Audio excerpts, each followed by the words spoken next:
नमस्कार।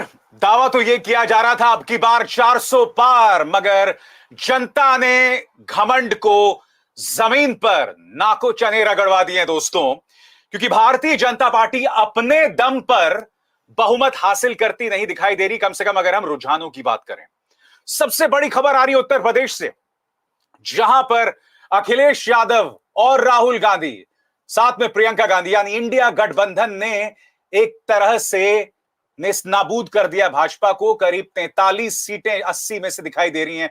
बड़ी खबर यह दोस्तों कि इस वक्त एनडीए 295 सीटों पर आगे है और नुकसान करीब 64 सीटों का है। और क्या आप जानते हैं, यह सारा नुकसान भाजपा की वजह से हो रहा है। सही सुना आपने, यह सारा नुकसान बीजेपी की वजह से हो रहा है। ना नीतीश की वजह से, ना तेलुगु देशम पार्टी, ना किसी और की वजह से।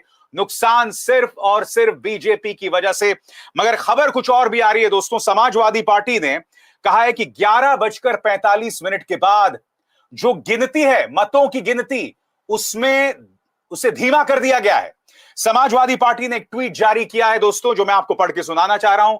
जिन सीटों पर समाजवादी पार्टी आगे है, उन पर मतगणना की गति धीमी है और आंकड़े समय पर चुनाव आयोग की वेबसाइट पर अपलोड नहीं हो रहे हैं। संज्ञान ले चुनाव आयोग, मतगणना की गति सुचारू रूप से चलती रहे और आंकड़ा समय पर उपलब्ध कराएं। और यह शिकायत सिर्फ उत्तर प्रदेश में नहीं है दोस्तों। कुछ देर पहले मनोज झा, जो कि आरजेडी के सांसद हैं, उन्होंने भी इस बात का जिक्र किया है कि काउंटिंग जो है वो धीमी चल रही है। हो क्या रहा है दोस्तों, ये हो क्या रहा है, ये सवाल तो किए जाएंगे।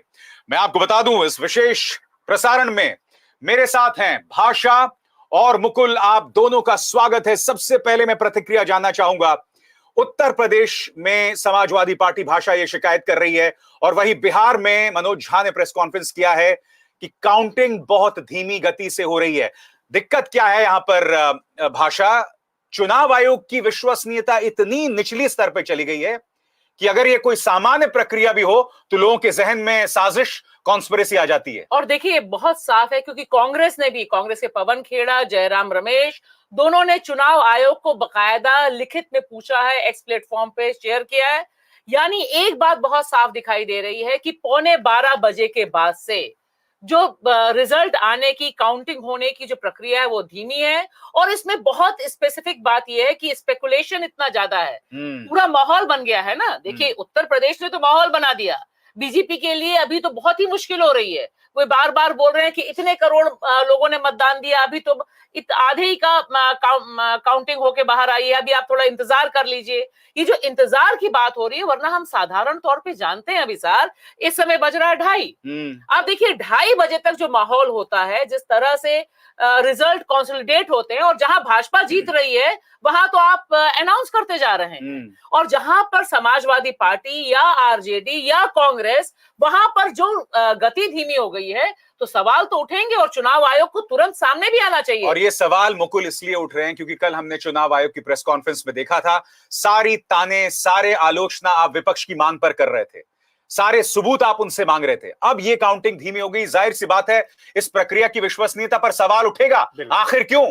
बिल्कुल, क्योंकि सभी पार्टियां, जितनी विपक्षी पार्टियां हैं, इंडिया अलायंस के खासतौर से कांग्रेस, आरजेडी, समाजवादी, इन तीनों की शिकायत यह है कि भाई काउंटिंग धीमी हो गई है। कई जगह से ट्विटर पे आ रहा है, अब मैं पुष्टि नहीं कर सकता कि वहां इंटरनेट डाउन हो गया है, कहीं इंटरनेट को रोक काट दिया गया है, यानी कहीं किसी प्रत्याशी के जो पोलिंग जो काउंटिंग पर एजेंट बैठते थे उन्हें रोक दिया गया। तमाम तरह की शिकायतें हैं और इन शिकायतों को तुरंत चुनाव आयोग को गौर करना चाहिए उस पे, वरना इस समय वाकई देश में इतना अविश्वास का माहौल है कि कुछ भी कहना मुश्किल है कि अगर रिजल्ट बदल जाते हैं तो लोगों को वाकई में विश्वास नहीं होगा। क्योंकि देखिए, लापता जेंटलमैन के तौर पर चुनाव आयोग हमारे सामने रहा। 80 दिन की पूरी चुनावी प्रक्रिया, जिसमें बार बार तमाम लोग, सिविल सोसाइटी, पत्रकार, सारे लोग गुहार लगाते रहे कि आप बाहर आइए, आप बताइए तो कितने लोग मतदान डाल रहे हैं। और आज की तारीख में इतना इंपॉर्टेंट है 4 तारीख को, क्योंकि इतनी आशंकाएं और निर्मूल नहीं है। आपने बिल्कुल सही कहा कि चुनाव आयुक्त की जो कल की भाषा थी, मैं सोच के कह रही थी कि आप फेक नैरेटिव कैसे कह सकते हैं जनाब। ये आप ही के सिस्टम में लोग पैदा हुए थे जिन्होंने दिखाया कि वो 10-10 बार वोट डाल रहे थे। ये फेक नैरेटिव है, ये तो फेक नैरेटिव नहीं है ना। बड़ी खबर क्या है दोस्तों, उसकी भी हम चर्चा करेंगे। ये जो काउंटिंग में जो धीमी गति हो गई है उसकी हम आगे भी चर्चा करते रहेंगे। और मुकुल, मैं चाहूंगा जो जो जानकारी आपको मिलती रहे वो भी आप हमारे दर्शकों तक पहुंचाएं। मगर बड़ी खबर क्या है दोस्तों, जिस पर आपको गौर करने की जरूरत है। इस वक्त भारतीय जनता पार्टी रुझानों के हिसाब से देखें तो उसे 62 सीटों का नुकसान हो रहा है। 62 सीटों का नुकसान। पूरा प्रचार तंत्र, पूरा गोदी मीडिया, पूरी एजेंसीज पूरी तरह से प्रधानमंत्री नरेंद्र मोदी का महिमा मंडन के पक्ष में। मगर एनडीए नीचे जा रही है तो भाजपा की वजह से। मगर क्या आप ये सुगबुगाहट किसी गोदी मीडिया में सुन रहे हैं? नहीं सुन रहे हैं। खबर यही है दोस्तों, एनडीए अगर नीचे जा रही है तो भाजपा की वजह से। यानी कि कहा जा सकता है ये सीधा सवाल किसी और पर नहीं भाषा, ये सीधा सवाल प्रधानमंत्री नरेंद्र मोदी की लोकप्रियता पर है। बिल्कुल अवतार स्वरूपी जो प्रधानमंत्री हैं, क्योंकि इन चुनावों ने एक और चमत्कार देखा है अभिसार। हमें हमेशा याद रखना चाहिए कि इन चुनावों की वजह से मोदी जी बायोलॉजिकली पैदा नहीं हुए, तो अवतार उन्होंने ग्रहण कर लिया, अपनी मां को दरकिनार कर दिया। जिस मां के नाम पे वो तमाम तरह से वोट मांगते रहे, नोटबंदी में मां को खड़ा कर दिया। तो ये सब कुछ करने के बाद आपने बिल्कुल सही कहा। और देखिए जो म फैक्टर उन्होंने इस्तेमाल किया पहले चरण से लेकर 7वें चरण तक, यानी मुसलमान मुसलमान, मंगलसूत्र, मटन, मुजरा, मतलब क्या क्या शब्द इस्तेमाल नहीं किए मोदी जी ने, उसके लिए अलग से चर्चा होगी। सब कुछ करने के बाद अगर 60-62 सीटों का नुकसान हो रहा है, तो ये तो सीधे सीधे मोदी जी की छवि पर सवाल है ना, उनकी क्रेडिबिलिटी पे सवाल है। क्योंकि उन्होंने अपने अलावा तो किसी को मंच पे भी जगह नहीं दी। यहाँ पे बाकी राज्यों में जो अच्छा कर रहे हैं वो तो वहां के जो क्षेत्रीय दल है उनकी वजह से परफॉर्मेंस बीजेपी का अच्छा हुआ है। वरना तो और गुजरात और मध्य प्रदेश तो एक लाइन में है। बिल्कुल वो तो बिल्कुल दूसरे ढंग का एक स्टेट बन गए हैं, जहां पर मोदी मय कहिए या भाजपा मय कहिए माहौल बना रहता है। सब कुछ करने के बाद और मीडिया 400 पार का नारा लगाते हुए, एक मीडिया चैनल बताइए, मैं तो यहां से दावा करती हूं जो कॉर्पोरेट मीडिया है, जिसने 10-10 बार इंटरव्यू ना लिया हो मोदी जी का, और यह ना बताया हो कि अवतार स्वरूपी प्रधानमंत्री 400 पार के बाद भारत को कैसे आगे बढ़ाएंगे। हम आज चर्चा कर रहे हैं तीसरे टर्म की, वहां तो पहले ही बात हो गई थी कि आप तीसरे चरण में क्या करने जा रहे हैं। और आप जानते हैं यहां मुकुल, जो सबसे बड़ा झटका भाजपा के लिए, इन्हें झटका मिल रहा है उत्तर प्रदेश से। वो उत्तर प्रदेश जहां राम मंदिर की प्राण प्रतिष्ठा हुई, वो उत्तर प्रदेश जो कि राजनीतिक जमीन है प्रधानमंत्री नरेंद्र मोदी की, वो उत्तर प्रदेश जहां पर मुख्यमंत्री आदित्यनाथ का भी दमखम है। वहां पर इस वक्त अगर हम देखें तो 42 से 43 सीटों पर समाजवादी पार्टी इंडिया गठबंधन है, यानी कि समाजवादी पार्टी और कांग्रेस का गठबंधन। दूसरा बड़ा झटका उन्हें लग रहा है पश्चिम बंगाल से, जहां ममता बनर्जी ने नेस्तनाबूद कर दिया भाजपा को। तो आप वहां पर बढ़त बना रहे हैं जो आपकी सही मायने में राजनीतिक जमीन थी मुकुल। बिल्कुल भाई, मध्य प्रदेश, गुजरात, ये तो वो है ही। लेकिन इंडिया गठबंधन ने जिस तरह से टीएमसी ने बंगाल में अपनी मजबूत रखी जमीन, और अखिलेश यादव ने यूपी में, तो ये जो बढ़त बनाई है ये वाकई में, और ये बहुत ज्यादा निर्णायक हो सकती थी अगर ये जो अभी शिकायतें आ रही हैं ये भी निर्मूल नहीं है। क्योंकि मैं कह रहा हूं कि अभी पिक्चर बहुत बाकी है, क्योंकि 2:30 बजे, वैसे आमतौर पर 2:30 बजे तक पूरा रुझान सेट हो जाते थे कि ये होने जा रहा है। मगर ये हमारे जहन में डाउट्स इसलिए हैं क्योंकि अचानक जो काउंटिंग धीमी हो गई है जी, इसलिए हमारे जहन में पहले से था कि इस बार हम बिल्कुल चौकस रहेंगे। और इस बार मैं बता दूं दर्शकों को, सिर्फ राजनीतिक पार्टियां चौकस नहीं है, सिविल सोसाइटी, जिन्होंने जो भारत की एकता अखंडता में विश्वास रखते हैं, मोहब्बत भाईचारे में, वो लोग खुद लगे हैं, बड़ी निगाह रखे हैं। तो इस तरह की लगातार सोशल मीडिया पे देखिए शिकायतें मिल रही हैं। उन शिकायतों को अगर कुछ खेला हो जाता है तो फिर कुछ भी कहना मुश्किल है। समानांतर तौर पर कुछ और खबरें भी आ रही हैं। चंद्रबाबू नायडू क्या किंग मेकर साबित हो सकते हैं, क्योंकि टीडीपी ने विधानसभा से लेकर लोकसभा दोनों जगह शानदार प्रदर्शन किया है। एनडीए की लाज 2 लोगों ने बचा ली, चंद्रबाबू नायडू और नीतीश कुमार, जिनसे बिल्कुल भी उम्मीद नहीं थी। नीतीश कुमार का परफॉर्मेंस बिहार में तो बीजेपी से भी बेहतर है। वहां पर तेजस्वी पर भी सवाल उठ रहे हैं, उसकी चर्चा हम बाद में करेंगे। मगर चंद्रबाबू नायडू से जहां तक मुझे पता है प्रधानमंत्री नरेंद्र मोदी अमित शाह संपर्क साध रहे हैं। वहां यह भी खबर आ रही है कि शरद पवार और सीताराम येचुरी भी जो है बात कर रहे हैं। यानी कि पर्दे के पीछे राजनीति जो है वो चल रही है, कोई भी सत्ता में आ सकता है। भाषा ऐसे में दांव बहुत तेजी से चल रहा है, और ये मुझे बहुत अच्छी बात लगी कि इंडिया गठबंधन भी दांव खेलने में पीछे नहीं है। और ये दांव खेलना बहुत जरूरी है। टीडीपी का जो इतिहास रहा है, और जिस तरह से हम बात कर रहे हैं जनता दल यू नीतीश बाबू के बारे में, वो पलटू राम के तौर पे मशहूर ही है भारतीय राजनीति में। तो दोनों की महत्वाकांक्षाएं राष्ट्रीय राजनीति में बहुत तगड़ी हैं। और टीडीपी के बारे में तो अगर आप राष्ट्रीय चैनल्स उठा लीजिए, एक चैनल दिखाइए जिसने डिस्कशन किया हो कि टीडीपी किंग मेकर हो सकते हैं, वो तो सिरे से गायब थे, क्योंकि सारा नेशनल मीडिया तो मोदी जी के पीछे बीन बजाते हुए तमिलनाडु में घूम रहा था, जिस तमिलनाडु में अभी तक तो उनका खाता नहीं खुला है। और वो बता रहे थे कि नहीं, तमिलनाडु में जबरदस्त विक्ट्री होनी चाहिए। और दूसरी बीन बजा रहे थे बंगाल में। जब मैं बंगाल में गई तो सारे टीवी चैनल दिखा रहे थे कि 35 मिल रहे हैं। सोचिए कहां 35 और कहां ये रिजल्ट जो सामने आ रहा है। तो इससे एक बात लगता है कि चंद्रबाबू नायडू, क्योंकि वो पॉलिटिकली एम्बिशियस हैं, लिहाजा वो किस तरफ जाएंगे, किस तरफ से डील होगी। और नीतीश जी पहले ही दिल्ली आकर अपना एजेंडा सेट कर लिया है। तो देखिए, एक आदमी कॉन्फिडेंट था, वो नीतीश कुमार। घोषणा होने से पहले, मतलब परिणाम आने से पहले ही वो दिल्ली आ गए और उन्होंने अपनी विश लिस्ट मोदी जी के सामने रख दी कि भाई हमारी विश लिस्ट ये है, अगर आप मानिएगा तो डील होगी, नहीं होगा तो नहीं होगी। ये डर अच्छा है मुकुल, ये डर बहुत अच्छा है कि प्रधानमंत्री और अमित शाह जो है चंद्रबाबू नायडू से बात कर रहे हैं। क्योंकि देखिए, भाजपा को जो एक श्रेय दिया जाना चाहिए, क्षेत्रीय दलों के वजूद को खत्म कर देना, ये वही जेपी नड्डा हैं जो बिहार में जाके बयान देते हैं कि हमारा मकसद है क्षेत्रीय पार्टियों को खत्म कर देना। हम ये भी जानते हैं कि जिन जिन के साथ, जो जो इनके साथ थे, उनका क्या हश्र किया, चाहे अकाली दल हो, चाहे उद्धव ठाकरे की शिवसेना हो, सबका क्या हश्र किया। तो ये डर बहुत अच्छा है। इस पारी में अगर बहुमत से भाजपा दूर रह जाती है तो कम से कम क्षेत्रीय अस्मिताओं को नहीं कुचला जाएगा। बिल्कुल, ये बात, ये डर अच्छा है। ये वाली आपकी लाइन बहुत ही अच्छी है। और इन्होंने वाकई में उद्धव ठाकरे का तो किया ही, अभी इनका क्या होगा ये भी रिजल्ट देखना होगा कि शिंदे गुट और अजीत पवार गुट, इनकी क्या हैसियत बचती है वहां, क्योंकि बीजेपी अपने आगे फिर किसी को नहीं चलने देती। तो मुझे लगता है ये डर, ये लगाम है। और ये अगर बीजेपी एनडीए सत्ता में भी आते हैं तो एक लगाम रहेगी उन पर, ये बहुत जरूरी पॉइंट है। और नायडू की जहां तक बात है, वो यूपीए में भी रहे हैं, एनडीए में भी रहे हैं, और नीतीश बाबू भी ऐसा नहीं है कि उनका कोई ऐसा है इतिहास की वो इधर ना रहे हो उधर ना रहे हो। तो दोनों के लिए अभी संभावनाओं के द्वार खुले हैं और कुछ भी हो सकता है। और देखिए अभी सर, एक चीज में आपने कहा बहुत अच्छी बात क्षेत्रीय दलों की, क्षेत्रीय दलों के लिए भी 2024 का यह जो परिणाम है, ये बहुत बड़ा लेसन है। 2 क्षेत्रीय दल देखिए, बीजेडी देखिए, नवीन पटनायक देखिए उड़ीसा, और आप देखिए जगन मोहन रेड्डी यानी आंध्र प्रदेश। ये दोनों दल, दोनों के नेता पिछले 10 साल से मोदी जी ने जो कुछ भी सही गलत किया, मजाल है कि वो विपक्षी एकता के लिए तैयार हुए हों। उनके ऊपर इतने बड़े हमले हुए, लेकिन उनको लग रहा था, नवीन पटनायक को लग रहा था कि बस वो उड़ीसा को बचा लेंगे और खुद को बच जाएंगे।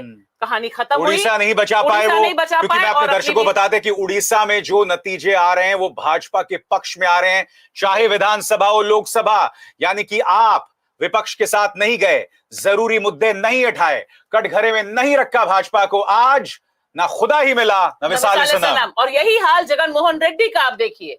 आंध्र प्रदेश, बार बार लोग अपील हो रही थी कि भाई इतना बड़ा क्राइसिस है, कॉन्स्टिट्यूशन का सवाल है, विपक्ष के साथ आइए, वो तैयार नहीं हुए। और हमें नहीं भूलना चाहिए बीआरएस, जिनके आधार पर तेलंगाना में इस समय भाजपा के वोट बढ़े हैं, वह भी लगातार डायलेमा में रही। उसको लगा कि गठबंधन नहीं आएगा। तो ये एक बहुत बड़ी सबक और सीख तमाम क्षेत्रीय दलों के लिए है कि अगर आप हाथ नहीं मिलाएंगे तो इस ऑनस्लॉट को आप नहीं झेल पाएंगे। क्या आपको लगता है ये एक स्वर्णिम मौका है क्षेत्रीय दलों के पास मुकुल? क्योंकि जैसे मैंने कहा, हमने देखा क्षेत्रीय दलों का क्या हालत कर दी गई है, और निशाने पर सभी क्षेत्रीय दल हैं। एक बार आपने भाजपा से जुदा रास्ता अपनाया, आपको नेस्तनाबूद कर दिया जाएगा। आपके सामने कई मिसालें हैं, शिवसेना को नोच दिया, एनसीपी को नोच दिया, केजरीवाल को जेल में है। तो क्या ये एक स्वर्णिम मौका है क्षेत्रीय दलों के पास? नहीं, ये बिल्कुल, ये 2024 का जो जनादेश आ रहा है या आएगा, वो वाकई में क्षेत्रीय दलों के लिए भी एक सबक है, एक लेसन है। क्योंकि उनसे अलग जुदा रास्ते की बात अलग है, लेकिन उनके साथ भी जो रहे हैं उनका भी क्या, उन्होंने किस तरह से मटियामेटू ने किया है, धीमे धीमे धीमे। तो पहले ये तो आप कह रहे हैं, ये तो आडवाणी के जमाने से था, उनकी एक चाहत थी कि 2 ही पार्टियां होनी चाहिए। वो 2 पार्टी वाला सिस्टम हमेशा चाहते रहे, और इसलिए और मोदी जी एक कदम आगे हैं कि एक ही पार्टी रहनी चाहिए, एक देश एक चुनाव एक पार्टी। तो ये बड़ा महत्वपूर्ण समय है। और इसी में सबको मंथन करने की जरूरत है। गठबंधन में जो है, जो गठबंधन में नहीं है, जिनका साथ ये हुआ, चाहे वो नवीन बाबू हो चाहे वो नीतीश बाबू हो, कि इन्हें भी आगे इनके साथ चल के क्या हासिल होगा। मैं जो लगातार कह रहा हूं कि ये अहंकार की हार है, ये घमंड की हार है, क्योंकि देखिए लगातार कहा जा रहा था कि भाजपा को पिछली बार से ज्यादा सीटें मिलेंगी, मगर 60 सीटों, मैं स्पष्ट कर दूं, अभी दो चीजें हो रही हैं। पहली बात, ये रुझान है, अंतिम परिणाम क्या आएंगे हम नहीं जानते। फिर रहस्यमय तरीके से मतदान की गति को धीमा कर दिया जाता है। तो जैसे मैंने कहा, ये रुझान है, ये बहुत बड़ा राइडर है, मगर ये जो रुझान है वो बतला रहा है कि ये अहंकार की हार है। आप लगातार देखिए, पूरे एजेंसीज आपके हाथ में थे, पूरा प्रचार तंत्र आपके हाथ में था, और ये एक सामान्य बात नहीं है, क्योंकि इस प्रचार तंत्र के जरिए आपने एक अरसे तक इस देश की जनता को ब्रेन वॉश किया। फिर भी आपको 60 सीटों का नुकसान, और वो भी कहां? उत्तर प्रदेश में। वो उत्तर प्रदेश जहां आपका पूरा प्रचार फैला हुआ था। तो मैं यहां पर भाषा आपसे जानना चाहता हूं कि इस सब के बावजूद हार, ये अहंकार की हार है, और अहंकार की हार एक और जगह दिखाई देती है। स्मृति ईरानी जी, मैं वही देख रही बुरी थी, तरह वही से मैं पिछड़ी बता रहा हुई हूं। हैं। मैं बता रही हूँ। मैं क्या तस्वीरें इस बताएं समय जरा? 72,000 वोटों से वह पीछे चल रही हैं स्मृति ईरानी, जिनकी अघोषित जो बीट थी या मंत्रालय था वो राहुल गांधी को ट्रोल करना था। तो इस समय देखिए वो 72,000। मैं इसमें करेक्ट कर दूं, बिल्कुल जो चुनाव आयोग की साइट है, जो चुनाव आयोग की, 1,18,027 वोट से स्मृति ईरानी पीछे हैं किशोरी लाल से। अच्छा, हाँ, आज का दिन कितना भारी होगा मैडम पे। मतलब देखिए, स्मृति जी की दिक्कत क्या है मैं आपको बताता हूं। उनमें ईगो इस कदर भरा हुआ है, सवालों के जवाब नहीं देते, क्योंकि जो उनसे सवाल पूछता है उनसे इस कदर बौखलाती हैं वो। उनका, जैसे भाषा कह रही थी, उनका एकमात्र काम था राहुल गांधी को ट्रोल करना, दैट्स इट। और राहुल गांधी को सिर्फ 50,000 से हराया था उन्होंने, 50-55 से। और किशोरी लाल अगर उन्हें 1 लाख से हरा देते हैं तो ये भी एक देखने वाला बात है। ये भी बहुत अच्छी बात रही अभिसार कि राहुल गांधी और कांग्रेस ने जो पॉलिटिकल मैच्योरिटी दिखाई कि उन्होंने इस पूरी सीट को इररेलेवेंट कर दिया। यहां से राहुल गांधी खड़े होते तो पूरे समय वही टसल चलती रहती, तमाम लोग समझाने लगे थे, लेकिन उन्होंने बिल्कुल सही संदेश दिया कि मैं नहीं, मेरा व्यक्ति आपसे मुकाबला करेगा, मैं वहां जा रहा हूं। और वायनाड से भी बहुत इंपॉर्टेंट लीड ली हुई है इस समय राहुल गांधी ने। दूसरी तरफ मैं एक और तरफ इशारा करना चाहूंगी कि जिस समय ये सारा घटनाक्रम हो रहा है अभिसार, कश्मीर से जो खबरें आ रही हैं वहां पर मुझे लगता है कि जो चिंता का सबब हमारे लिए है कि जो बीजेपी का पर्दे के पीछे से ऑपरेशन था वो काफी हद तक सफल होता दिखाई दे रहा है। उमर अब्दुल्ला अपनी सीट से पीछे चल रहे हैं, उधर महबूबा मुफ्ती अनंतनाग से पीछे चल रही हैं। ये दोनों चेहरे ऐसे हैं जिनके खिलाफ भारतीय जनता पार्टी ने यह संदेश दिया था कि घाटी की जो पॉलिटिक्स है उसे मुक्त किया जाए। अनंतनाग को तो बकायदा इन्होंने डीलिमिट किया था, राजौरी और पुंछ को इंक्लूड किया था, और वहां से जिस तरह से इंजीनियर रशीद को खड़ा किया उमर अब्दुल्ला के खिलाफ। एक अपडेट और दे दूं मैं आप लोगों को कि नरेंद्र मोदी की सीट है वाराणसी, ये माना जाता है कि वो जीत ही रहे, मार्जिन पर बात हो रही थी, लेकिन इस बार कांग्रेस बहुत बढ़िया लड़ी है। पिछली बार का आपको बता दूं, अजय राय लड़े थे, 2 लाख से कम वोट थे, और प्रधानमंत्री नरेंद्र मोदी के 6.25 लाख वोट थे, और अभी तक अजय राय 4 लाख से ऊपर वोट ले चुके हैं। लीड केवल नरेंद्र मोदी की है 1,42,000, यानी बड़ी लीड जिनकी मानी जाती थी कि 4,05,000 से जीतेंगे, अभी वो भी 1-1.5 लाख पर अटके हुए। और हमें नहीं भूलना चाहिए इसमें किस तरह से एग्जिट पोलस्टर्स का किरदार था। सारे पोल्स दोस्तों, एक पोल नहीं, सारे पोल्स एनडीए को 400 सीटें बता रहे थे, सभी 400 सीटें। और सबसे बड़ी बात, जो जमीन पर रिपोर्टर था, इन्हीं चैनल के जो जमीन पर रिपोर्टर्स थे, वो कहते थे हमें ऐसा कुछ दिखाई नहीं दे रहा, मगर रहस्यमय तरीके से 400 बताया जा रहा था। दिलचस्प बात यहां पर यह भाषा, अमित शाह जो आंकड़ा देते थे वही आंकड़ा ये जो पोलस्टर्स हैं वो देते थे। आप जानते हैं इनमें से वो भी पोलस्टर्स हैं जो पकड़े गए थे स्टिंग ऑपरेशंस में, रफू पे बंद करते हुए। इनकी वो विश्वसनीयता है, ये वो क्रेडिबिलिटी है। मुझे लगता है कि एक गंभीर जांच कराने की जरूरत है, क्योंकि हम जानते हैं इन स्टिंग ऑपरेशंस का क्या असर शेयर बाजार पर पड़ा जी, क्या कमाई होगी हम नहीं जानते, क्योंकि ये जांच का विषय है। हाँ, या हो चुकी वो तो। और फिर आज जो नतीजे आए, फिर धड़ाम से गिरा शेयर बाजार।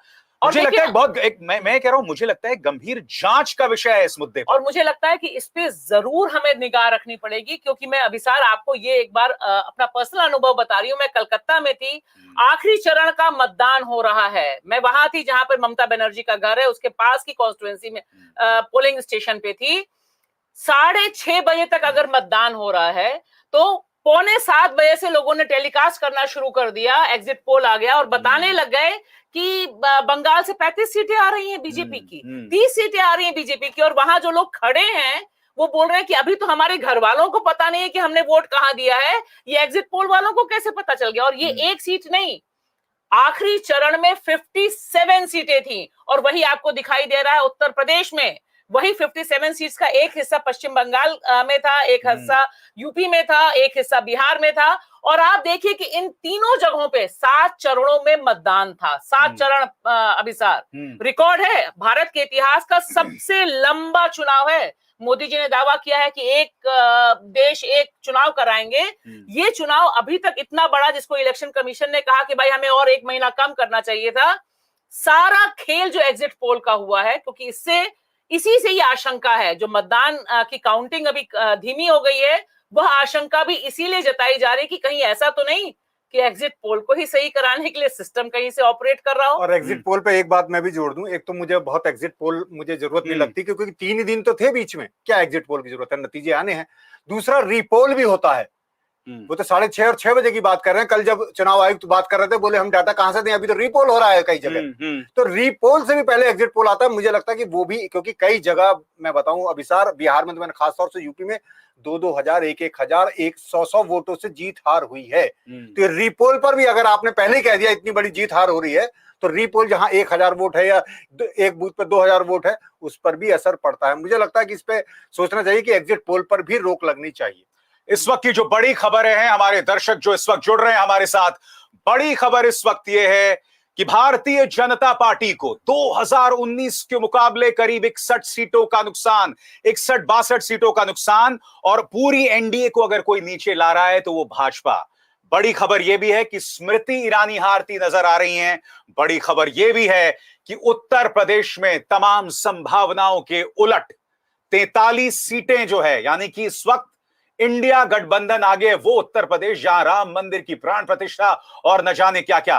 मगर खबर यह भी आ रही कि 12 बजे के बाद जो है काउंटिंग को स्लो कर दिया गया है। ये तमाम चीजें हैं जो हमारे जहन में कई शक पैदा करते हैं। और जो हम बात कर रहे हैं एग्जिट पोल्स की यहां पर भाषा, तमाम जो एग्जिट पोलस्टर्स के एक क्लियर लिंक दिखाई देते हैं भाजपा के साथ, उसे हम नजरअंदाज नहीं कर सकते। फोटो भी नहीं भूल सकते आप, वो बिल्कुल। फोटो भी चल रही थी सोशल मीडिया पे।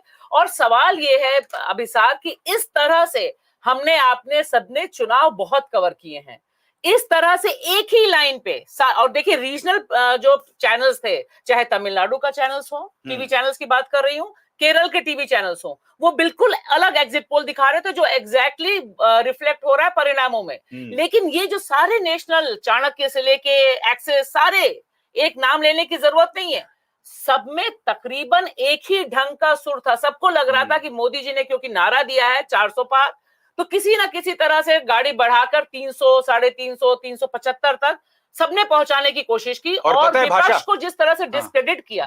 और तमिलनाडु खास तौर से मुझे इतनी हैरानी हुई, मैंने तमाम अपने दोस्तों को फोन करके कहा जहां मैं तमिलनाडु में गई कि आप लोग तो ये बता रहे थे, यहाँ तो एग्जिट पोल दिखा रहा है कि 10-10 सीटें मिल रही हैं, अन्नामलाई जीत रहे हैं। उन्होंने कहा हमें बिल्कुल भरोसा है अपने लोगों पर, लोगों ने वोट मोदी जी को नहीं दिया है, बीजेपी को वोट नहीं दिया है, और वही परिणाम हो रहा है। लेकिन खेल बहुत बड़ा है जिसपे इन्वेस्टिगेशन होना चाहिए कि ये एग्जिट पोल किस तरह से दिमाग सेट करता है। और मुकुल एक अपडेट दे दूं, क्योंकि अभिसार ने राम मंदिर का बार बार जिक्र उत्तर प्रदेश के संदर्भ में किया है। तो उत्तर प्रदेश जहां अयोध्या है, जहां राम मंदिर बना है, वो जिला, वो फैजाबाद लोकसभा सीट के अंतर्गत आता है, और उस सीट पर समाजवादी पार्टी लगातार बढ़त बनाए हुए है। वहां से समाजवादी पार्टी के हैं अवधेश प्रसाद और बीजेपी के लल्लू सिंह, जो जीतते आ रहे थे लगातार। मार्जिन इस समय 15,000 से 15,500, बहुत ज्यादा आंकड़ा नहीं है, बहुत आंकड़ा नहीं, इसमें आगे पीछे हो सकता है। हाँ, आगे पीछे हो सकता है, लेकिन लगातार बढ़त बनाए हुए हैं समाजवादी पार्टी। और ये हमें नहीं भूलना चाहिए, लल्लू सिंह वही व्यक्ति हैं जिन्होंने संविधान बदलने की बात की थी।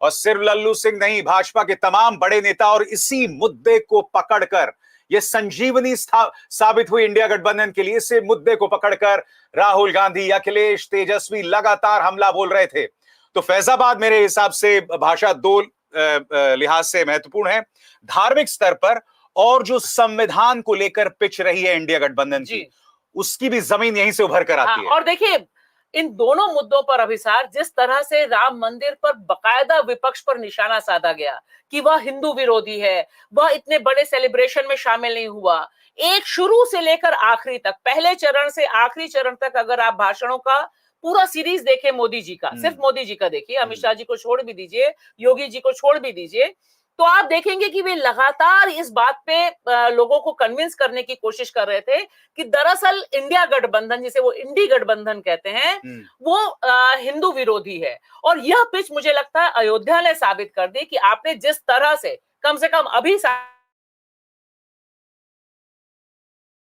अभी तमाम विपरीत परिस्थितियों, क्योंकि यहां पर हमें ध्यान रखना होगा 2024 का चुनाव विपक्ष के लिए बहुत मुश्किल, मीडिया नहीं, पैसा नहीं, प्रचार नहीं, अवधारणा बनाने की इंडस्ट्री नहीं, फेक न्यूज नहीं, बैंक अकाउंट फ्रीज कर दिए गए, नेता जो जेल में हैं इस सब के बावजूद, भूलने नहीं, हमें बार बार याद रखना चाहिए, अरविंद केजरीवाल जेल में है बतौर सीएम और हेमंत सोरेन रिजाइन करके जेल में गए हैं। और मैं आपको बता दूं, एक जो खबर आ रही है वो डॉक्टर प्रणॉय रॉय के हिसाब से, जो मेरे गुरु हैं उनके हिसाब से, और ये बहुत ही अहम आंकड़ा है, वो बता रहे हैं कि 2019 के मुकाबले एनडीए के वोट शेयर में 3% की गिरावट आई है और इंडिया गठबंधन के वोट शेयर में 11% की उछाल आई। अब एनडीए का वोट शेयर 45% है और इंडिया गठबंधन का 41% है, और ये बावजूद इसके कि आपके बैंक अकाउंट फ्रीज, आपके नेताओं पर हमला, आपके नेताओं का चरित्र हनन, मीडिया मुद्दे नहीं उठा रहा था। इनफैक्ट मीडिया तो मुद्दों को धता बता रहा था। आपको याद होगा जब एग्जिट पोल आया था तो वो कौन तिहाड़ी पत्रकार है जो ये कह रहा था कि नहीं, ये एग्जिट पोल साबित कर रहे हैं कि बेरोजगारी, महंगाई नहीं, इनको शर्म तक नहीं आती है मुकुल। अच्छा, और मैं तो आपको कहूं कि आप तो, क्योंकि एक आंकड़ा है 303 का, उसमें से घटा के 240, आप 60-65 की बात कर रहे हैं, पर मैं तो अभी कह रहा हूं क्योंकि एग्जिट पोल और जो उनका नारा था 370, अगर उससे लगाएं तो आप 130 सीट पीछे हैं अगर आप लगाएं, और 400 पार वाले से लगाएं तो उससे भी आप 100 सीटें करीब पीछे हैं, 125। तो एक तो ये वाली बात इसमें मुझे जोड़नी थी।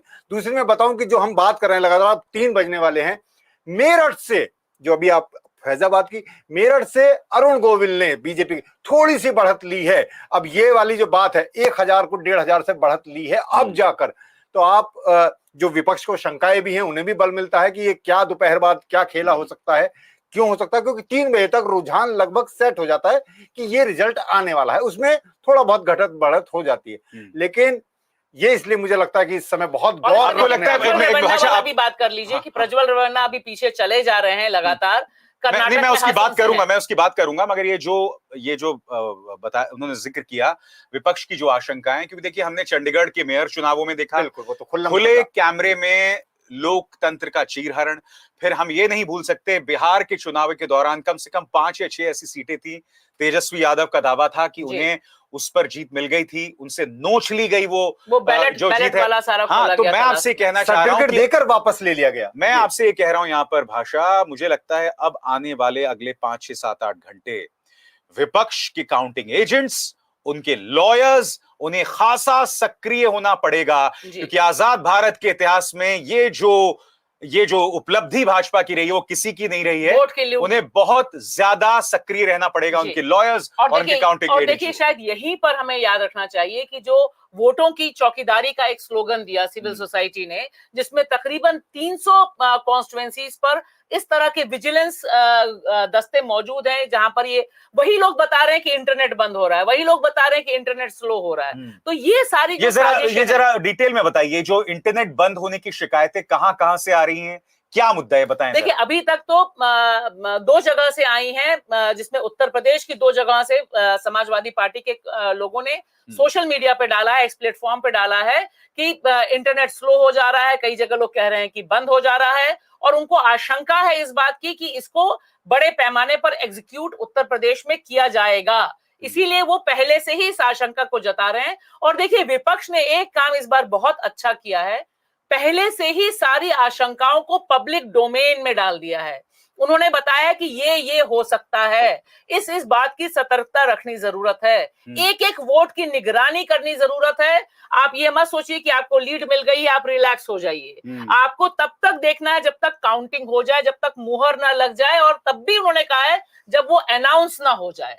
तो ये सारी, तभी तो हमें खबरें पता चल रही है अभी साल कि 11:15 बजे के बाद से काउंटिंग कम हो गई है, जहां से बीजेपी मगर ये देखा जाए मुकुल, कितनी शर्म की बात है, हम साल 2024 में है फॉर गॉड सेक, और आज भी आप जनादेश की चोरी की बात कर रहे हैं। आज भी चंडीगढ़ जैसा शर्मनाक जो है वक्फा यहां पर सामने उभर कर आता है। ये हो क्या रहा है इस देश में? वो तो यानी कि नहीं, और सबसे बड़ी बात, आपने राजीव कुमार की उस प्रेस कॉन्फ्रेंस को देखा, उस आदमी के गुरूर को देखा, उस आदमी की तड़ी को देखा। मैं उसे कायरता बोलता हूं। तुम में हिम्मत नहीं है वही सवाल सत्ता से पूछने की। यही सुप्रीम कोर्ट ने कहा था, हमें ऐसा चुनाव आयोग चाहिए जो प्रधानमंत्री की आंखों में आंख डाल के सवाल कर सके। मगर यहां पर आप ताना मारते हैं तो विपक्ष पर ताना मारते हैं, और जबकि पहली कॉन्फ्रेंस में कहते हैं मैं आलोचनाओं का स्वागत करूंगा। तो आलोचना और ये ट्रोलिंग, इसमें फर्क उन्हें करना चाहिए कि आलोचना हो रही है, सवाल उठ रहे हैं, कोर्ट तक सवाल उठा रहे हैं, कई जगह कई विज्ञापन रोकने के लिए हाई कोर्ट को दखल देना पड़ा। तो उसे इन्हें कंसीडर करना चाहिए था समय रहते, और अभी भी उनके ऊपर पूरा दारोमदार है, और हमें विश्वास है कि वो इस पर गौर करें, ये शिकायतें ना हो और ये निर्मूल साबित हो, और बहुत ही सही से काउंटिंग पूरी हो। देखिए, राजकोट और सूरत दो चीजें जो हमारे सूरत का जो इंसिडेंट है, इंदौर में भी जो होते कमल तो खिल गया ना। मैं कह रही हूँ सूरत से तो कमल खिल गया, सबको बैठा दिया, और इंदौर का आप बता ही रहे हैं, इंदौर भी हमने सबके सामने देखा। और फिर मैं दोहराऊंगी कि इस चुनाव ने यह भी देखा, शायद पहली बार अभी सर, मुझे तो याद नहीं पड़ता है कि इससे पहले कभी हुआ हो कि ऑन कैमरा अपराधी अपराध कर रहा है, 10-10 वोट डाल रहा है, और इतना बड़ा एविडेंस चुनाव आयोग को दे रहा है कि देख भाई मैं कर रहा हूं, बाकी लोग भी कर रहे होंगे जो लोग फेसबुक लाइव नहीं कर रहे। ये तो तीन चार मिसालें थी जो सामने आई, हमारे सामने आई, वो भी तब जब उन्होंने खुद बनाया। दूसरों को तो वहां, क्योंकि अंदर मोबाइल ले जाना, इस तरह से चलाना अलाउ नहीं होता। अगर वो खुद ना बनाते तो हमें पता भी नहीं चल पाता। तो एक तरह से स्पष्ट हो जाता है, और हम अपने दर्शकों को बताना चाहेंगे कि 2-3 चीजें हैं। चुनाव आयोग की भूमिका, इस वक्त जिस तरह से वोटों की गिनती में जो धीमापन हम देख रहे हैं, इसके अलावा एग्जिट पोल्स की जो हमने भूमिका देखी है, जो शर्मनाक है, जिसकी जांच होनी चाहिए। मगर आप जानते हैं जब तक ये निजाम है वो संभव नहीं है। ये निजाम है, अब ये सवाल हम करेंगे। 241 सीटें, हम सब जानते हैं। क्या आपको लगता है कि विपक्षी दल खेला कर सकते हैं? भाषा, आपसे शुरुआत करना चाहेंगे। चंद्रबाबू नायडू की हमने राजनीति को देखा है, वो पलट सकते हैं, नीतीश कुमार जो हैं वो पलट सकते हैं, मगर क्या ये विशफुल थिंकिंग है, या आपको लगता है क्योंकि अभी तो सिंगल लार्जेस्ट पार्टी होने के नाते भाजपा को निमंत्रण आ ही जाएगा, उसमें दो राय नहीं होना चाहिए। प्रधानमंत्री तीसरी बार शपथ लेंगे अनलेस कोई पीछे खेल ना हो जाए, क्योंकि हम जानते हैं कि प्रधानमंत्री नैतिक आधार पर तो इसकी जिम्मेदारी नहीं लेंगे कि भाई मैं बहुमत से 30 सीटें रह गया। आपको लगता है क्या क्षेत्रीय दल कुछ खेला कर सकते हैं यहां पर? देखिए, अभी संभावना इस बात की बनी हुई है कि क्षेत्रीय दलों के भीतर एक अलग ढंग की अंडरस्टैंडिंग हो, प्रधानमंत्री पद को लेकर कुछ खेल हो, तभी सिर्फ हो सकता है। प्रधानमंत्री पद से नीचे कोई डील नहीं हो सकती, जो दोनों दलों का आपने जिक्र किया वहां पर। और मुझे लगता है कि थोड़ा और इंतजार अभिसार करना इसलिए भी जरूरी है क्योंकि बहुत सी सीटें 1000, 2000, 5000 के मार्जिन पर फंसी हुई हैं। वोटिंग धीमी हो रही है, वोटिंग नहीं, वोटों की काउंटिंग धीमी हो रही है। लिहाजा ये जो एप्रीहेंशन है वह बहुत तगड़ा होता जा रहा है कि कहीं खेल दूसरी तरफ से ना हो जाए, क्योंकि अगर 10 सीटें और भाजपा की कम होती हैं, अभी 60-62 सीटों का नुकसान है, अगर वो 72-75 सीटों पे की कमी पर जाता है तो निश्चित तौर पर अपोजिशन के लिए खेलने के लिए काफी बड़ा ग्राउंड है। क्योंकि एक बात दिल से सब जानते हैं, तमाम विपक्षी दल, तमाम जो एनडीए के पार्टनर्स भी रहे हैं, कि मोदी जी और अमित शाह जी के शासनकाल में उनकी कुछ भी चली नहीं। तो अगर उस पे इंडिया गठबंधन कुछ खेल पाए तब हो सकता है, लेकिन उसके लिए जरूरी है कि बीजेपी 10-15 सीटें और नुकसान। मगर इसका एक दूसरा पहलू भी है यहां पर, क्योंकि होगा क्या यहां पर मुकुल, कि अगर वो सरकार बना लेते हैं तो एजेंसीज, आप जानते हैं प्रधानमंत्री नरेंद्र मोदी या भाजपा का जो है सबसे रिलायबल साथी रहा है, उन्हीं एजेंसीज, उसी धन बल, वही जो सीक्रेट इलेक्टोरल बॉन्ड्स, गुप्त चुनावी चंदे के जरिए इनकी ताकत है, वही इस्तेमाल इंडिया गठबंधन के खिलाफ भी तो हो सकता है। बिल्कुल, उसकी आशंका तो है। बिल्कुल, मैं कह रहा हूं कि राहुल गांधी के सामने अभी ये चुनौती इंडिया गठबंधन के सामने बहुत बड़ी है कि अपने दलों को और अपने साथियों को और अपनी पार्टी के लोगों को भी एक जगह रखना। अगर सत्ता है, सत्ता का गोंद बहुत बड़ा होता है, एजेंसी, मार, डर, ये तो है ही, लेकिन सत्ता का गोंद भी जिस तरह के हमने लोग देखे एन चुनाव के समय, जिस तरह से भागा दौड़ी मची, एक सीट पे नहीं, उन्हें टिकट नहीं दिया गया, तो वो हमने दिल्ली तक में देखा, जो दिल्ली का प्रदेश अध्यक्ष है वो तुरंत बीजेपी में शामिल हो जाते हैं। तो ऐसी चीजें हो सकती हैं। एक तो ये बात, दूसरी बात मैं ये कह रहा था कि आगे की जो लड़ाई है, पर ये एक नैतिक हार हो चुकी है अगर ये टैली रहती है। अब वो भले ही कितना तोड़ लें, मोड़ लें, अपनी और बढ़ा लें, लोगों का विलय करा लें अपनी पार्टी में, लेकिन मोदी जी की नैतिक हार हो चुकी है अगर ये 240 की टैली भी रहती है। मगर नैतिकता क्या उसको स्वीकार करेंगे भाषा किसी सूरत में? क्योंकि देखिए, प्रधानमंत्री बातें तो बहुत बड़ी बड़ी लोग समझ रहे हैं, लोग समझ रहे हैं, लोगों ने वोट दिया है, लोगों ने कहा है कि हमें आपके जुमले नहीं चाहिए। मगर क्या आपको लगता है जिस तरह से कोशिशें अब इस वक्त अमित शाह कर रहे हैं चंद्रबाबू नायडू से बात करने की, क्या आपको लगता है कि कहीं ना कहीं पार्टी में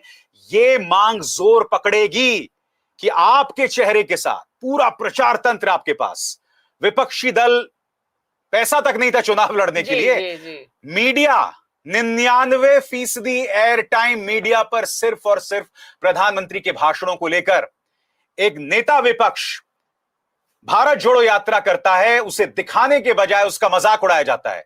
ऐसे हालात में आप क्या देखती हैं भाषा? फिर देखिए, ऐसे में बहुत साफ दिखाई दे रहा है कि अगर जो अभी आंकड़ा है, अगर बीजेपी इस पे रहती है तो मोदी जी का कद निश्चित तौर पर कम होगा, उस पे प्रेशर पड़ेगा बाकी आरएसएस और बाकी जो नेता हैं, लेकिन फिलहाल तुरंत कोई चेंज होगा इसकी मुझे संभावना बहुत कम दिखाई देती है। लेकिन इससे विपक्ष और विपक्ष का जो ग्राउंड है वह निश्चित तौर पर मजबूत होता है। और मुझे एक बात का डर निश्चित तौर पर है अभिसार, कि जब चुनाव चलते समय इन्होंने दो चुनावी प्रक्रिया चल रही थी, जब हेमंत सोरेन की गिरफ्तारी हुई तब भी सामने ही आ गया था कि मतदान होना है, और अरविंद केजरीवाल की गिरफ्तारी तो तब होती है जब चुनावी प्रक्रिया चल रही होती है।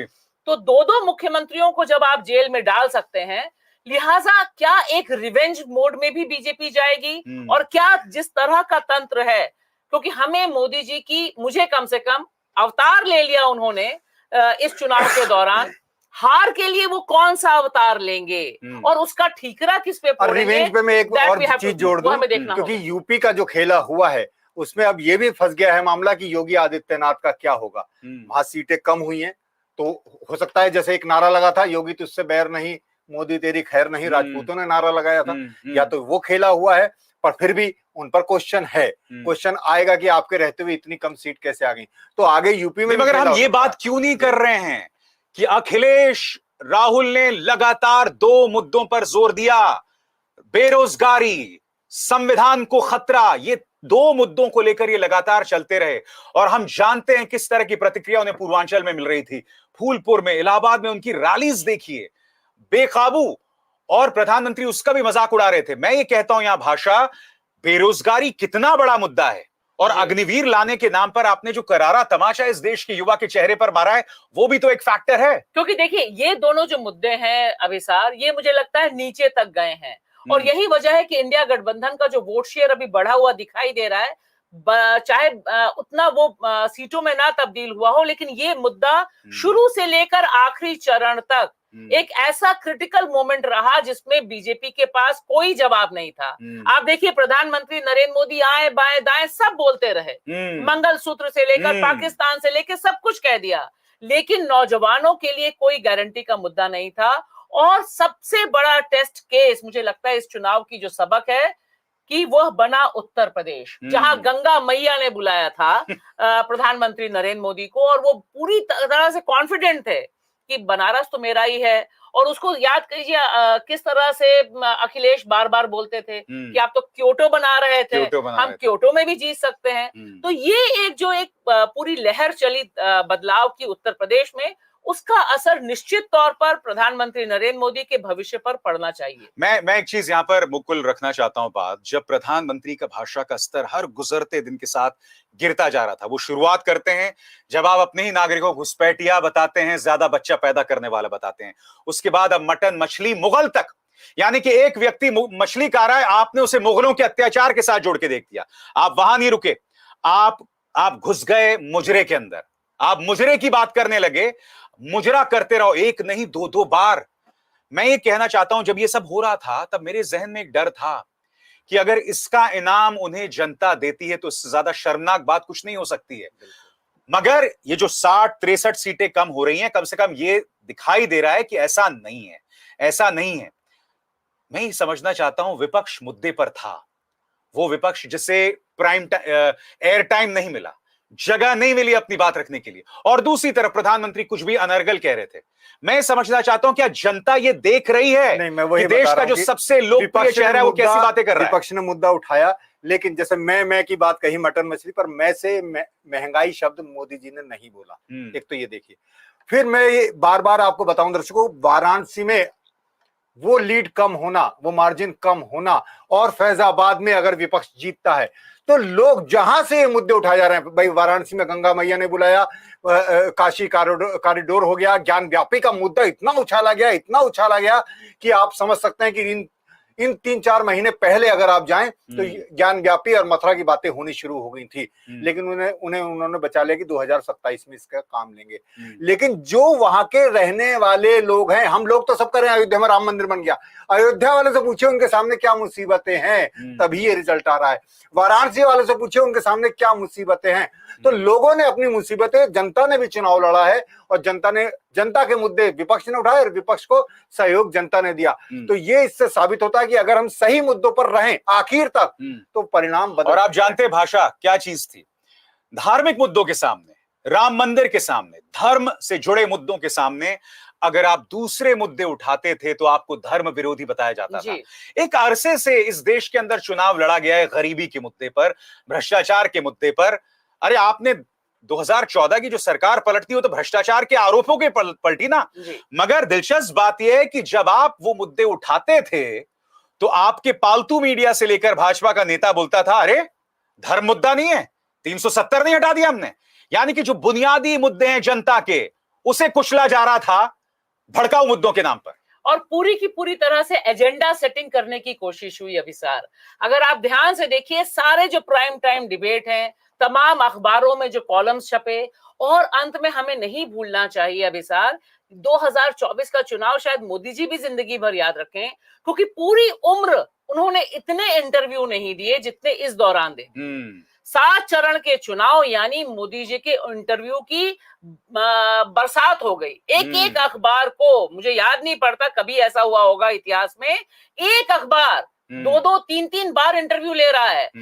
ऐसे ऐसे बुला बुला के इंटरव्यू दिए जा रहे हैं। बनारस में the great interview Rubika Liyaquat के द्वारा, जहां वो अवतार रूप लेते हैं। तो ये सारा जो माहौल चल रहा था, यानी जहां उनके भाषणों का टेलीकास्ट है, उसके बाद फिर उनके इंटरव्यू का टेलीकास्ट है। आप ये देखिए, मतलब 100% गारंटी थी कि पब्लिक परसेप्शन में अगर कोई नाम जाए तो वो सिर्फ मोदी का नाम जाए। ठीक है। उसके बाद अगर ये हाल है, मैं कह रही हूं कि अगर मान लीजिए 50-50% मीडिया डिवाइडेड होता, तब रिजल्ट क्या होता अभिसार? मुद्दा अगर लोगों तक पहुंच रहा होता, मैं कह रही हूं विपक्ष उठा रहा था, नहीं भाषा, मगर मैं कह रहा हूं आप ये 50-50% की बात क्यों कर रहे हैं? हम अमेरिका नहीं है, यहाँ कोई डेमोक्रेट रिपब्लिकन सिस्टम नहीं है कि एक तरफ CNN है, एक तरफ फॉक्स है। ये एक ऐसा देश का मीडिया है जो हमेशा बुनियादी तौर पर एंटी एस्टैब्लिशमेंट रहा है। हम 2014 से भूल गए, एक पूरा अन्ना आंदोलन किस तरह से उठा था, मीडिया की वजह से उठा था ना।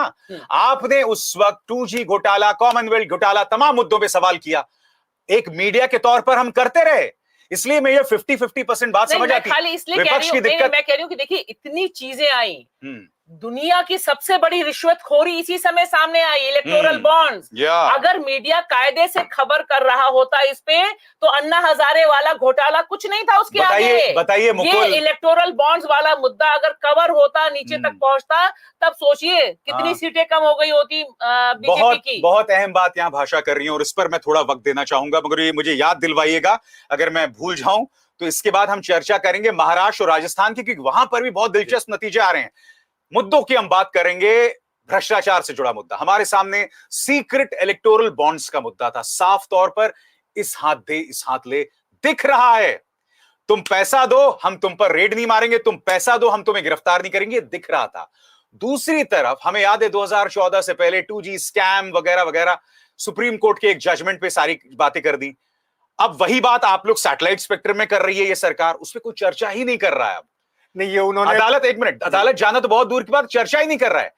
ये पता चलता है कि प्रचार तंत्र मीडिया का क्या किरदार है कि सीक्रेट इलेक्टोरल बॉन्ड्स जैसा घपला, उसकी ना चर्चा, ना जनता में उसकी कोई गूंज। नहीं, मीडिया ने पहले से तय कर रखा था। ये जो हम मेन स्ट्रीम मीडिया, जिसे गोदी मीडिया भी लोग कहते हैं, उसका ये एजेंडा था कि हम मोदी जी के खिलाफ नहीं करेंगे, मोदी जी का फैक्ट चेक नहीं करेंगे, मोदी जी से सवाल नहीं करेंगे, मोदी जी की तपस्या भी हम दिखाएंगे, मौन साधना। नहीं, मैं एक मिनट, मैं रोक दूं आपको यहां। मैं नहीं भूला हूं पापा की एक परी ने, जब प्रधानमंत्री साधना कर रहे थे चुनाव आयोग के दिशा निर्देशों की धज्जियां उड़ाते हुए, उन्होंने ट्वीट किया था साधक जी, साधक। अब फिर ऐसे लोगों को चमची ना बताया जाए तो क्या कहा जाए? और चमत्कार करके कार्यक्रम भी चले हैं। हाँ। मैं ये कह रहा हूं कि किसी ने नहीं पूछा मोदी जी से, जब मोदी जी ने इलेक्टोरल बॉन्ड के बारे में कहा कि अगर ये मैं बॉन्ड ना लाता तो आपको कैसे पता चलता, ये उसने ये नहीं पूछा। है तो सुप्रीम कोर्ट के आदेश पर सामने आया है। आप 6 साल 7 साल लड़ते रहे वहां उसे छुपाने के लिए, और आपका स्टेट बैंक ऑफ इंडिया आंकड़े जारी करने से मना कर रहा। दिया। उसके बाद भी हमें 3 महीने चाहिए, चुनाव आयोग के बाद जारी करेंगे। हुआ क्या? यही हुआ ना। उन्होंने बिल्कुल तय कर रखा था। जब ये बात आई कि भाई आप मोदी जी के ध्यान से हमें कोई दिक्कत नहीं है, वो कहीं जाकर कहीं भी तपस्या करें। नहीं, आई एम सॉरी, नहीं, मैं एक चीज मैं एक पूरी बात कर दूं, लेकिन इसका जो कवरेज है चुनाव के दौरान, हमें उससे दिक्कत, मैं उसी पे आ रहा था, मैं उसी से दिक्कत है। तो वो एंकर पूछती है कि वो आप अगर राहुल कहीं जाते तो हम कवर नहीं करते, पर उससे कोई पूछने वाला नहीं था। राहुल ने इतनी भारत जोड़ो यात्रा की, न्याय यात्रा की, आपने कितना कवर किया?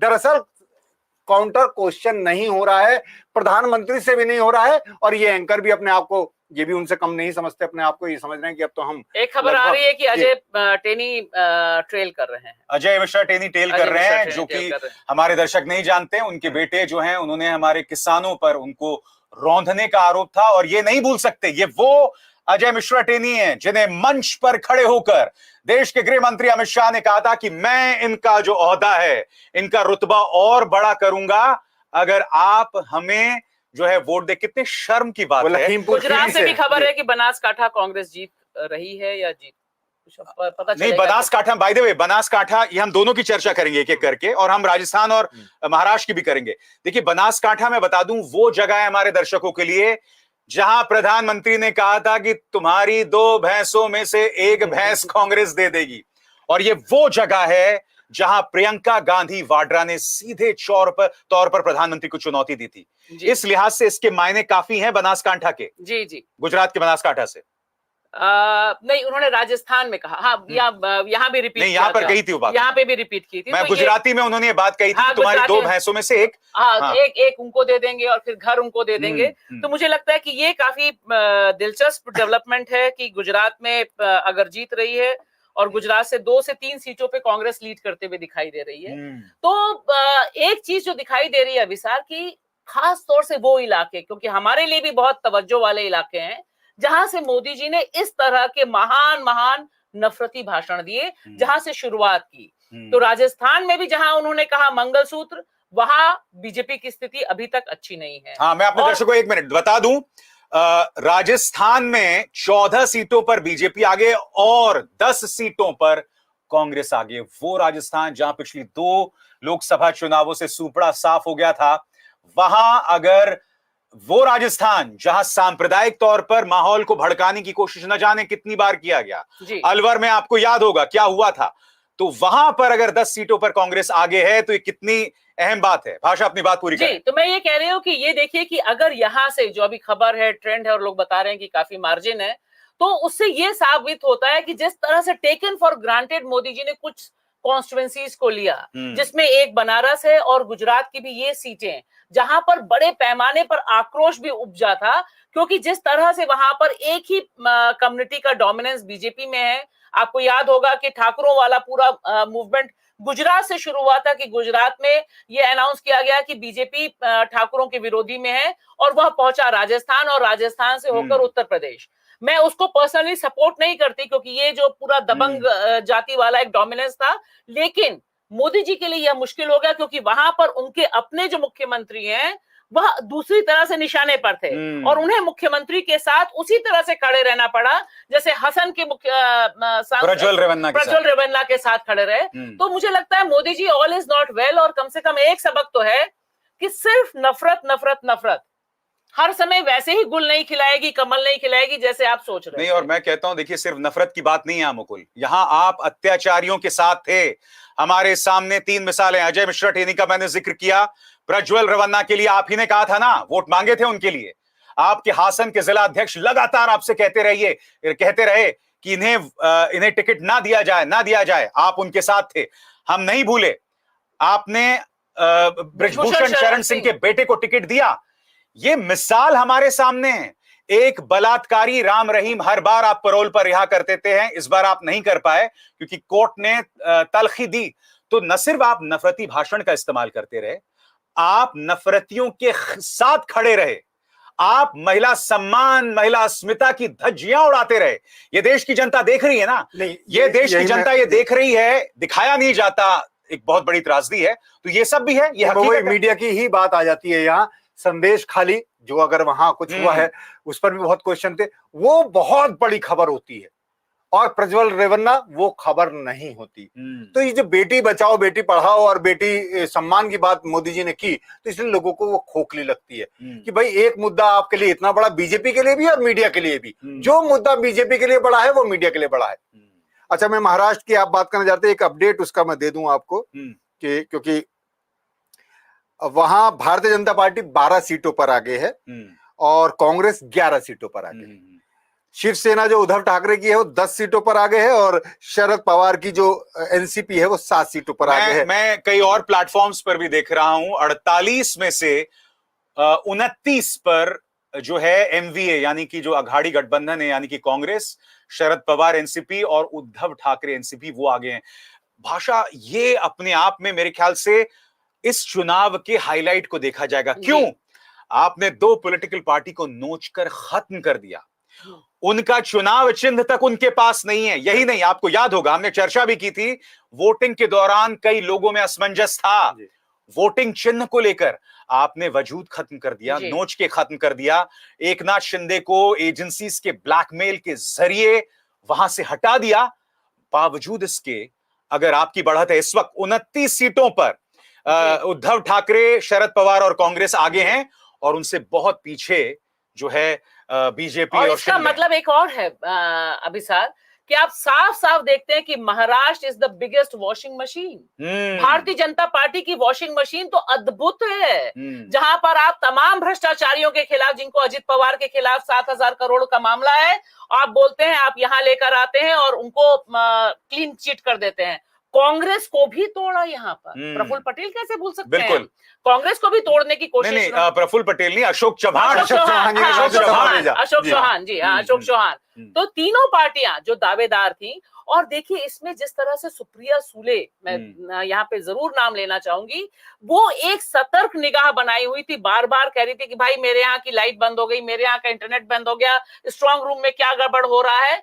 इससे यह अलर्ट जारी हुआ कि आपको अपनी ईवीएम मशीनें जहां रखी हैं वहां की भी सतर्क निगरानी करनी है।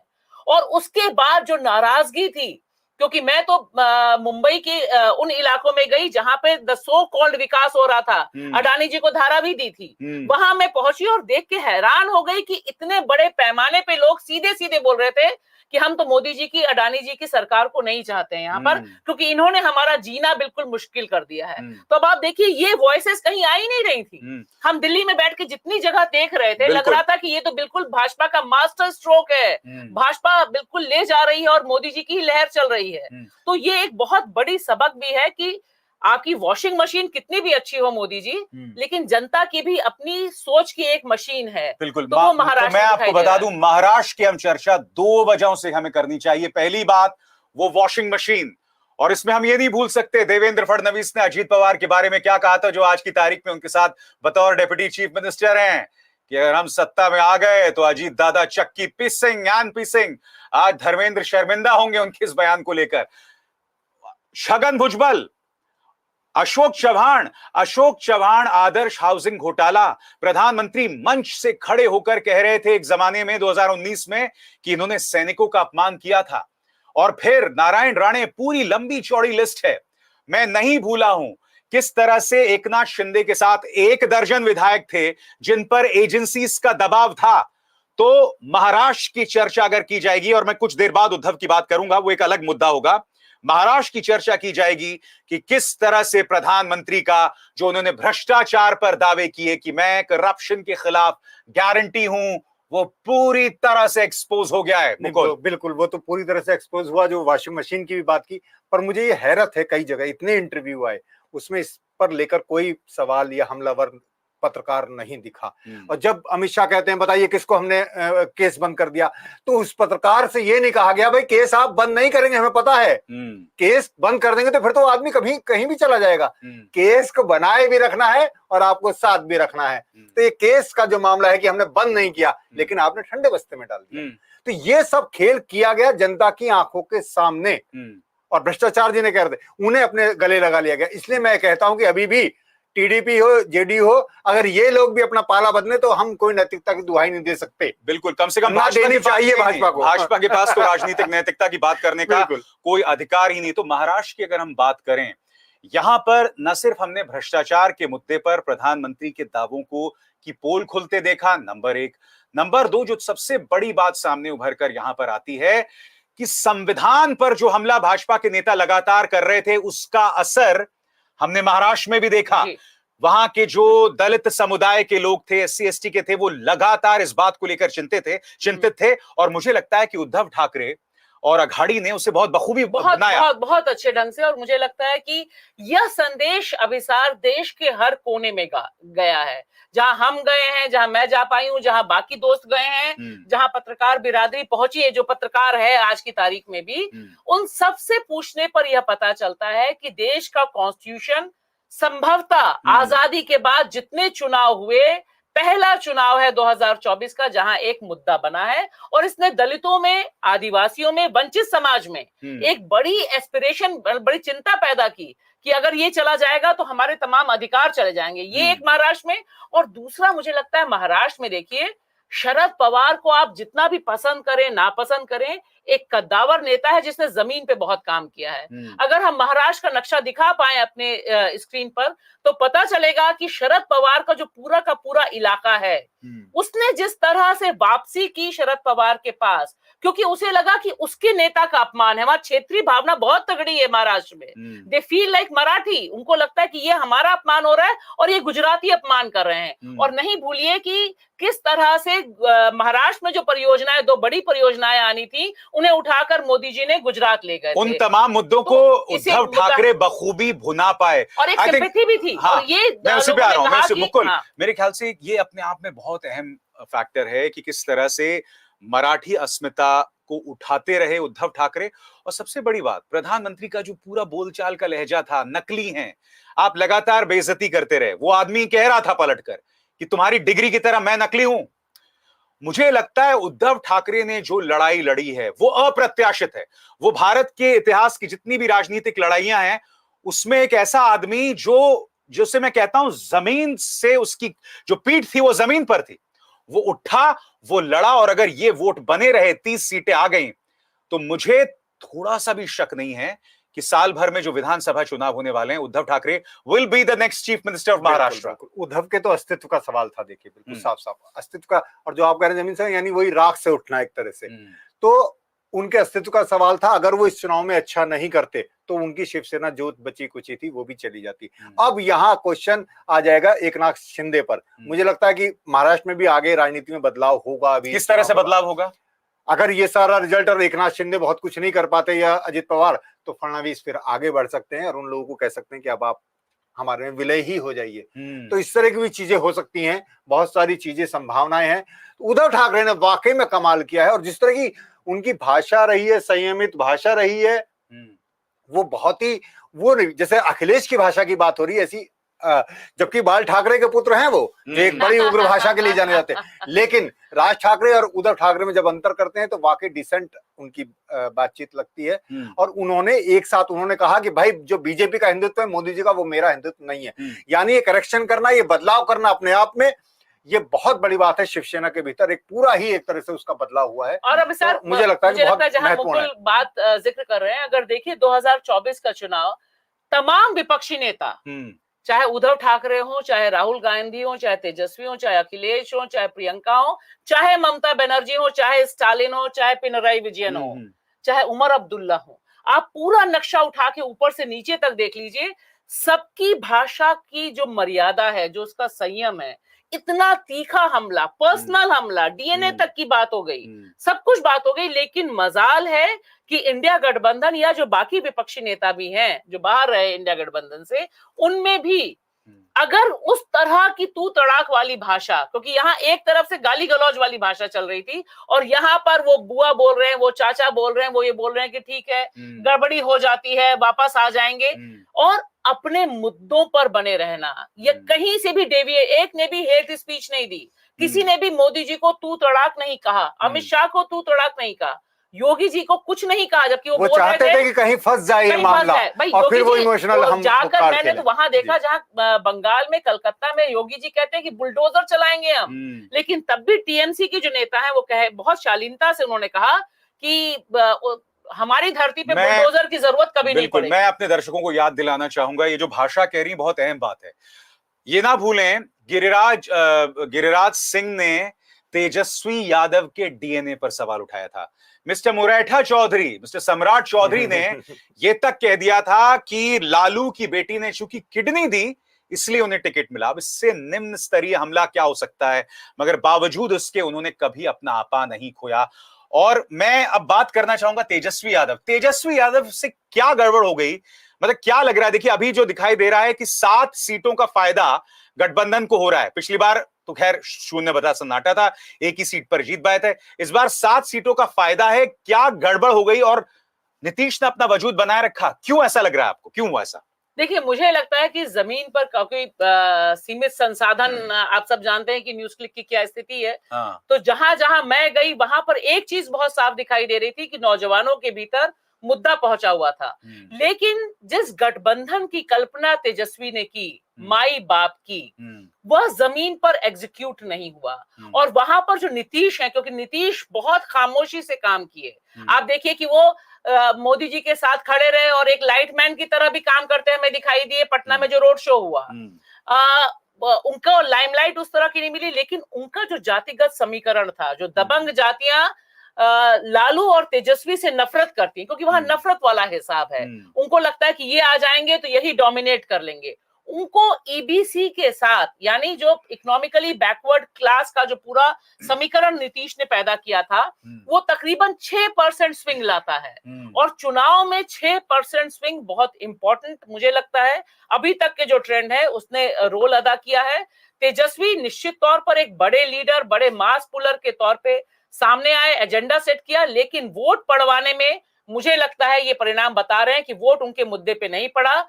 हालांकि भाकपा माले जिस तरह से आरा और काराकाट से अभी तक लीड अख्तियार की हुई है, दोनों ऐसे कैरेक्टर्स हैं, सुदामा प्रसाद आरा से और काराकाट से राजा राम, ठीक है, इन दोनों के बारे में बहुत कम चर्चा मीडिया में थी, लेकिन वहां पर जमीन पर जो भूमिहीन और अति पिछड़ा सामने आया और यादव वोट उसको मिले हैं, उसी की वजह से लीड है।